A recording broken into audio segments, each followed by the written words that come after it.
මේ ඇවිල්ලා මයි 18 වෙනිදා XM brokerage එක බේස් කරගෙන gold market එකේ මම ෂෙයා කරගත්ත signals කීපයක්. ඉතින් මේ signals වලින් එක trade එකක් විතරක් අපේ SL වැදුනා. ඉතින් ඒ SL එක අපි recover කරගෙන ඒ දවස් තුල අපි 100ට 230ක gain එකක් අරන් දීලා තියෙනවා මේ ඔයාලට පේන විදිහට. එතකොට trading කියන්නේ අන්න එහෙම දෙයක්. lost වෙනවා, lost එක recover කරගන්නවා. ඒ recover කරගන්න lost එකත් එක්කම අපි හිමීට ආපහු තව profit එකක් අපි හදා ගන්නවා.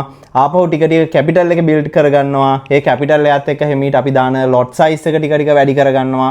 ඔන්න ඔය විදිහට step by step යන්න ඕන ගමනක්. එතකොට ඔයාලට අන්න එක කොහොමද කරන්න කියලා A to Z ඔයගලන්ට අපි කියලා දෙනවා. කියලා දෙන ගමන්ම අපේ supportersලා ඔයාව ඒ ගමන step by step එක්ක යනවා. ඒ වගේම තමයි ඕන කරන signals ටික අපි generate කරලා දෙනවා සහ ඔයාට experience එක ගන්නකම් සහ ඔයා තනියම trade කරන්න ඉගෙන ගන්නකම් අපි ඔයාව signals වලින් අපි analyze කරන අපි manage කරන signals වලින් අපි ඔයාගේ capital එක ටික grow කරලා දෙනවා. ඉතින් ඔන්න ඕක තමයි Academy of Buyer එකේ signal service එකේ තත්ත්වය. ඉතින් ඒක නිසා ඔයගලන්ට මේක ගැන proof බලා ගන්න පුළුවන් මේ පහළ තියෙන link එකෙන් අපේ free community එක visit කරොත් community එක visit කරලා ඔයාලා ඒකේ proof බලලා අපේ forex community එකත් එක්ක join වෙන්න කියලා මතක් කිරීම කරනවා. එහෙනම් හැමෝටම ජය වේවා.